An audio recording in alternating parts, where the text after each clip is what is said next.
सुशीला जी। राधे राधे।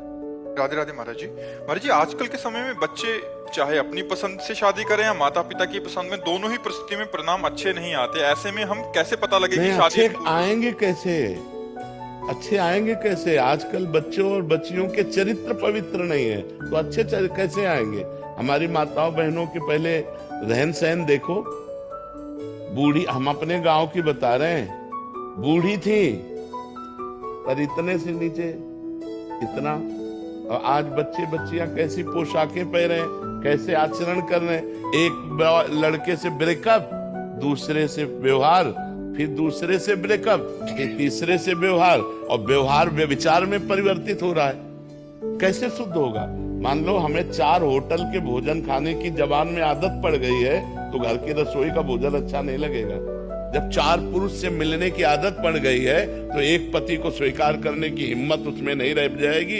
ऐसे ही जब 4 लड़कियों से व्यभिचार करता है, तो वो अपनी पत्नी से संतुष्ट नहीं रहेगा, उसे 4 से व्यभिचार करना पड़ेगा, क्योंकि उसने आदत बना ली है। हमारी आदतें खराब हो रही, हमारे बच्चों की आदत। तो ये सब जो मोबाइल चल गया है, जो गंदी बातें चल गई हैं, अब आजकल बहू मिलना और या पति मिलना बड़ा मुश्किल है, बड़ा मुश्किल है। 100 में कोई 2-4 कन्याएं ऐसी होंगी जो अपना पवित्र जीवन रखकर किसी पुरुष को समर्पित होती होंगी। कैसे वो सच्ची बहू बनेगी?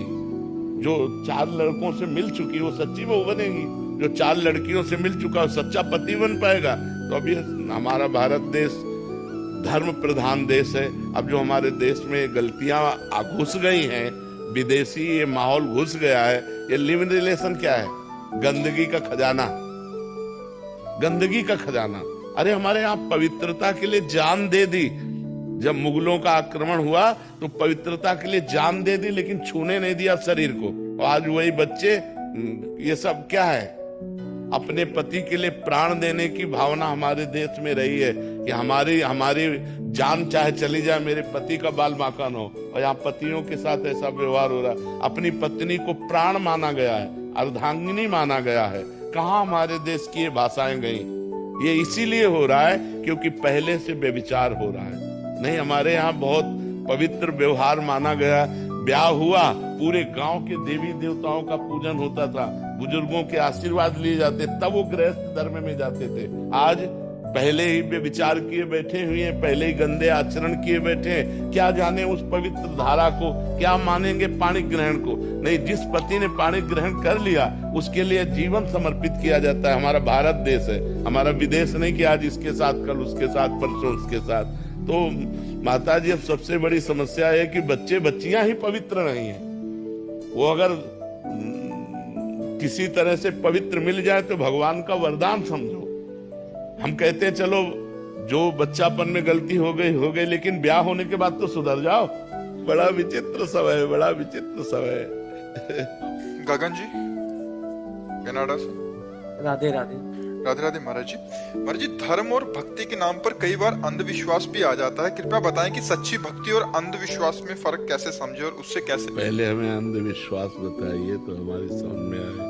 ये अंधविश्वास उनको कह रहे हैं, जैसे बहुत सारे जने ऐसे होते हैं कि यहाँ ये करा दो, यहाँ वो करा दो, और फिर उसमें उलझ जाते हैं लोग कि आपने अगर इसकी बलि नहीं दी या ऐसा नहीं किया, ये टोटका नहीं किया, तो वो अंधविश्वास, जिससे बहुत मान्यताओं का प्रचलन है हमारे जैसी। नहीं, तस्मात् शास्त्रम प्रमाणम ते कार्याकार्य व्यवस्थितो। शास्त्र के अनुसार ही कार्य और अकार्य की व्यवस्था की गई है।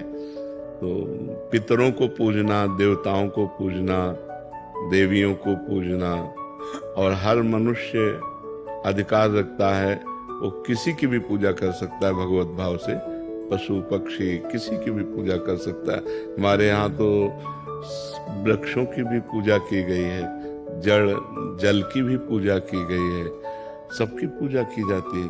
हम पूजा करने का निषेध नहीं कर सकते, क्योंकि मत्ता परतरम नान्यत किंचिदस्ति धनंजय, मेरे सिवा किंचित मात्र कुछ नहीं है। हाँ, अब कपट, पाखंड, दंभ, नाटक ये ठीक नहीं है, और बलि आदि ठीक नहीं। किसी जीव की हिंसा करना ये हमारा सनातन धर्म एलाउ नहीं करता है। इसमें किसी भी जीव को मार करके किसी देवता की प्रसन्नता पाना, ऐसा हमारे धर्म में नहीं। हमारे यहाँ सबको सुख पहुंचाना है। चाहे पशु पक्षी कोई भी हो, सब में भगवत भाव करना। सिय राम में सब जग जानी, करो प्रणाम जोरि जुग पानी। जड़ चेतन जग जीव जत, सकल राम में जानी। मुझे तो कुछ अंधविश्वास नजर ही नहीं आता, चाहे हमारी दृष्टि बदल गई है इसलिए ऐसा हो, कुछ बुरा नहीं नजर आता। लगता है कि सब भगवान से प्रेरित चल रहे हैं। यंत्र में कितनी सामर्थ है, जैसा यंत्री चाहेगा वैसा घुमाएगा। सतोगुण, रजोगुण, तमोगुण, 3 गुणों की प्रेरणा से पूरी सृष्टि में आकार मचा हुआ है। पूरी सृष्टि नाच रही। उमादार जोशित की नाई, समय नचावत राम गोसाई। तो ये मान करके हम तो प्रसन्न रहते हैं। अमुक आदमी ऐसा कर रहा है, प्रभु त्रिगुण माया के द्वारा प्रेरित है, वैसा कर रहा है। हमको क्या करना है, हमको ये बात पॉइंट की नजर आती है। समाज क्या कर रही है ये पॉइंट की बात नहीं, हमको क्या करना चाहिए। हम भगवान के विशुद्ध भक्त बने, हम भगवान के शरणागत भक्त बने, हम निरंतर भगवान का नाम जप करें, हम किसी के साथ धोखा ना करें।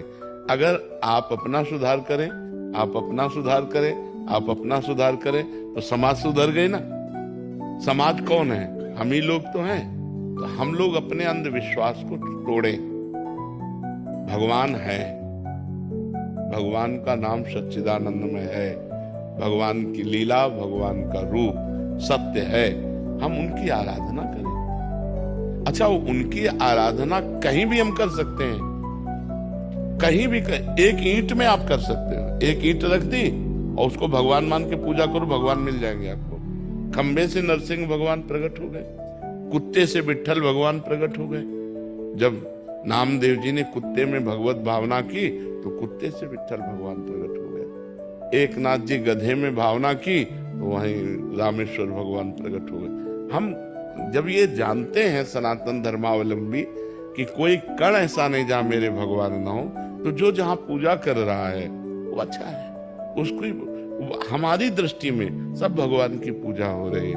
अब वो क्या भावना कर रहा है मेरे से मतलब नहीं, मेरी भावना शुद्ध है, हमें अपनी भावना को देखना है। समाज की भावना क्या है वो हम तुम बदलना चाहें तो नहीं बदल सकते, हम अपनी अपनी भावनाएं बदलना चाहें तो बदल सकते हैं। हमारी ऐसी सोच है। क्यों?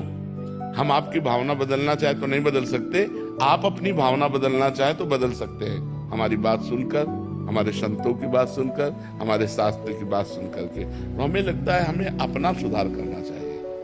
हमको दंभ पाखंड नाटक से मुक्त होना चाहिए, हमको सच्ची भक्ति स्वीकार करनी चाहिए।